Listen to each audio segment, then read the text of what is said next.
Star India one मध्ये आपलं स्वागत आहे। पाहूया आजची प्रमुख माहिती।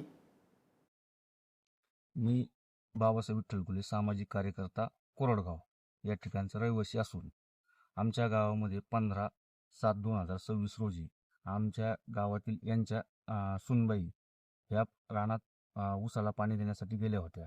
तर तिथं आरोपी येऊन त्यांच्यासोबत गप्पा गोष्टी करण्याच्या याच्यात त्यांना म्हणजे हे करून अन्याय म्हणजे त्यांच्यावर अतिप्रसंग केला व त्याच्यानंतर त्या संध्याकाळी घरी आल्या त्यांच्या सगळ्या परिवाराला सांगितलं। दुसऱ्या दिवशी मग त्या पोलीस स्टेशनला गेले व फिर्याद दाखल करण्यासाठी। तर फिर्याद दाखल करत असताना आरोपी तिथं हजर होता। आरोपी व आरोपीचे नातेवाईक तिथं पोलीस स्टेशनला हजर होते। तर हजर असताना गुन्हा ज्यावेळेस दाखल होत होता त्यावेळेस आरोपी तिथं असताना सुद्धा काही पोलीस कर्मचाऱ्यांनी त्याला तिथून पोलीस स्टेशनमधून फरार करण्यास मदत केली।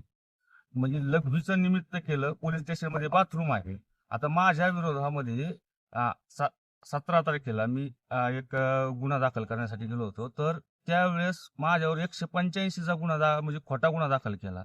त्यावेळेस सुद्धा माझ्या दोन कॉन्स्टेबल होते। मी लघवीला जरी गेलो तरी ते माझ्यासोबत असायचे आणि हा इतक्या मोठ्या गुन्ह्यातला आरोपी असून सुद्धा याच्याबरोबर कॉन्स्टेबल लघवीला का गेला नाही?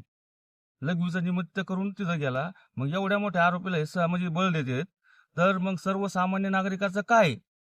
सर्वसामान्य नागरिकाचा कोण विचार करणार आहे? आमच्या YouTube चॅनलला नक्की सबस्क्राइब करा। पाहत रहा स्टार इंडिया। फेसबुक आणि इंस्टाग्राम स्टार इंडिया वन ला फॉलो करा। पाहिल्याबद्दल धन्यवाद।